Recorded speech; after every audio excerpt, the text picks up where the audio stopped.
Hangi bedene sığar bu vedanın sancısı? Söyle. Demek ki en iyi acılar insana büyütürmüş böyle. Sen her zamanki gibi gülümse. Ben seni çok başka sevdim be.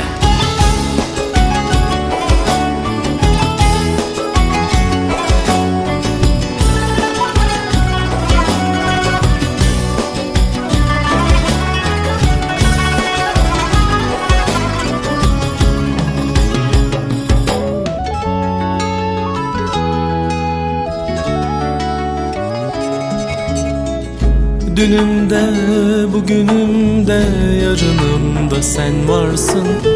Sen benim ilk göz ağrım, vazgeçilmez sevdamsın. Zaman akıp geçse de, ümitler tükense de, sevgin asla eksilmez. Ne sözlerde ne gözde, zaman akıp geçse de, ümitler tükense de, sevgin asla eksilmez. Ne sözlerde ne gözde.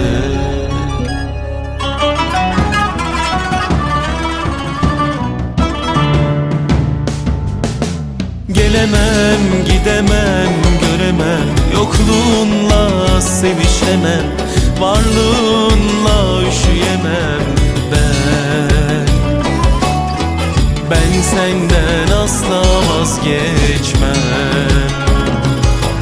Gelemem, gidemem, göremem, yokluğunla sevişemem, varlığınla üşüyemem ben.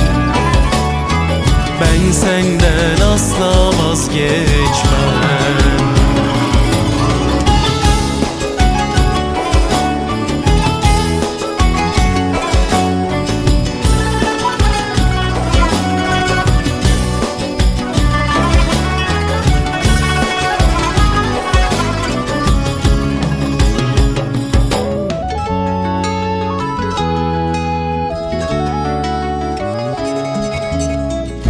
Dünümde, bugünümde, yarınımda sen varsın. Sen benim ilk göz ağrım, vazgeçilmez sevdamsın. Zaman akıp geçse de, ümitler tükense de, sevgin asla eksilmez. Ne sözlerde ne gözde, zaman akıp geçse de, ümitler tükense de, sevgin asla eksilmez. Ne sözlerde ne gözde.